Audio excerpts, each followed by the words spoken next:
Saudara, tim kepolisian Satuan Narkoba Polres Loksmawe berhasil menggagalkan transaksi narkoba jenis sabu seberat 1 kg di kawasan Ujung Blang, Loksmawe.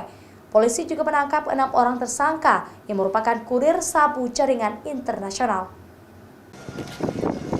Tim Satuan Narkoba Polres Loksmawe Aceh menggagalkan transaksi narkoba jenis sabu seberat 1 kg di kawasan Ujung Blang, Loksmawe Aceh. Pengungkapan itu dilakukan berdasarkan informasi yang diperoleh dari masyarakat, kemudian polisi langsung ke lokasi dan berhasil menangkap 2 orang tersangka.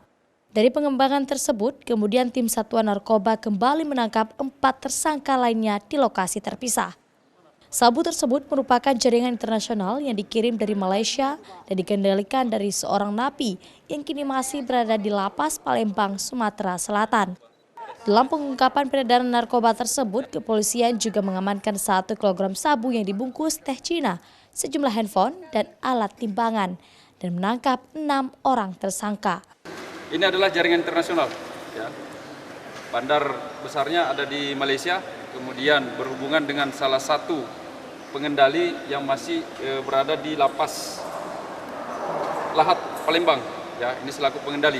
Jadi komunikasi mereka by phone antara bandar di Malaysia, kemudian di Palembang, kemudian di Batam, dan dikirimlah barang tersebut ke Aceh seberat 2 kg. Nah, tersangka sendiri baru mendapatkan 1 kilo karena baru transfer 200 juta. Ini diminta harga kesepakatan adalah 600 juta. Kepolisian masih terus melakukan pengembangan terkait transaksi sabu senilai 600 juta tersebut, dan polisi menetapkan seorang DPO pemilik narkoba yang kini berada di Malaysia. Sikri Maulana, Kompas TV, Loksmawe.